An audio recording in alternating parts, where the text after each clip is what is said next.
कितने आ गए, तूफान आ गए, कुछ नहीं कर पाए मेरा, और आगे भी कुछ नहीं कर पाएंगे। सीएमओ साहब कह रहे हैं कि 32 साल हो गए, 32 साल में कितने तूफान आ चुके हैं मेरे यहाँ, और कितने मंत्री गए, कितने लोगों ने परेशानी खड़ी करी। मैंने कभी किसी से ऐसे फोन पे बात करके काम नहीं किया है।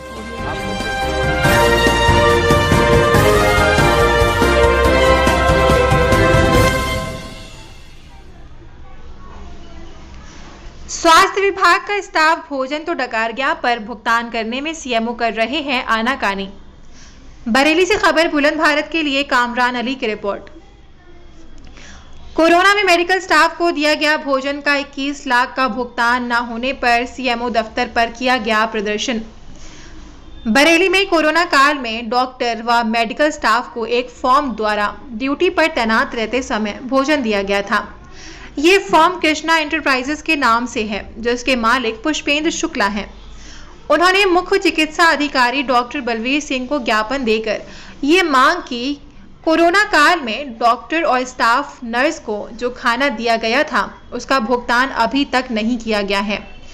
3 वर्ष हो चुके हैं। 21 लाख रुपए के भुगतान के संबंध में स्वास्थ्य मंत्री और डिप्टी सीएम को भी अवगत करा दिया गया। आज जब कृष्णा एंटरप्राइजेस के कर्मचारी सीएमओ बरेली से भुगतान के संबंध में मिले तो उन्होंने साफ कहा कि जिस डॉक्टर ने ये ऑर्डर दिया है वही भुगतान करेगा। कोई कितना ही कुछ कर ले, मैं भुगतान नहीं करूंगा।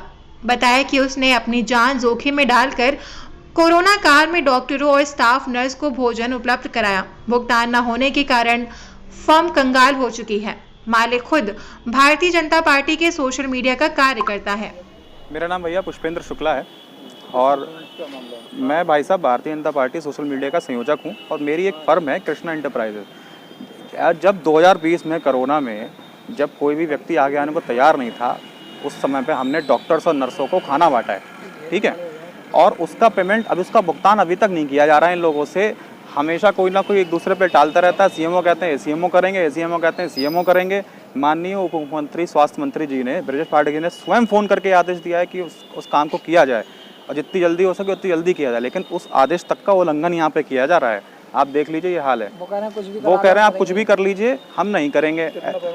21 लाख रुपए का पेमेंट है सर, हाँ, पूरे जिले का। और ये बोल रहे हैं कि वो वेरीफाई करा के लाइए। उस समय जो डॉक्टर था, अब भाई साहब उस समय का कोई डॉक्टर अभी अवेलेबल नहीं है और ना ही करने को तैयार है, तो क्या हमारा पेमेंट नहीं होगा? सरकार से दरख्वास्त है, कृपया करके इसको जल्दी करवाएं। परेशान कर दिया इन लोगों ने, रोज रोज के चक्कर लगते हैं, हम परेशान हो गए। सीएमओ कह रहे हैं एसीएमओ नहीं कर रहे हैं, हम नहीं कर पाएंगे। एसीएमओ ने आपत्ति लगा दी। सर, वो आपत्ति वाला कोई मैटर भी नहीं है, लेकिन ज़बरदस्ती है, घूसखोरी करनी है, कमाई करनी है, और इस पेमेंट में हम उन्हें कुछ देने वाले नहीं हैं, इसलिए वो ये चीज़ें करते हैं। कितना साल हो गया पैसे? भाई साहब 2 साल हो गए काम किए हुए। पिछले साल का बिल बना हुआ, उससे पहले का बिल था, वो पता नहीं क्या किया उसका, लेकिन दोबारा बिल बना के दिया। अब वेरीफाई कैसे करेंगे जब वो डॉक्टर है ही नहीं यहाँ पे, जब वो ट्रांसफ़र होकर चले गए हैं? मेरा कहने का सिंपल ये मतलब है कि अगर अभी जो लोग काम कर रहे हैं ट्रांसफ़र हो जाए इनमें से किसी का, तो क्या लोगों के काम नहीं होंगे? क्या इन लोगों से साइन करवाते ही घूमते रहेंगे? कहते हैं खुद करवा के आइए वेरीफाई। अब हमारा काम है क्या? ये विभाग करवाएगा, हम करवाएंगे? ना कोई समय दे रहे, कुछ नहीं। पिछले 20 दिनों से टहल रहे हैं, जब से ब्रजेश पाठक जी का फ़ोन आया है, और उससे पहले तो 1 साल से ज़्यादा हो चुका है कि हमारा पेमेंट अभी तक नहीं किया गया है। बहुत परेशान कर दिया सर, हम तो परेशान हो गए हैं दौड़ दौड़ के।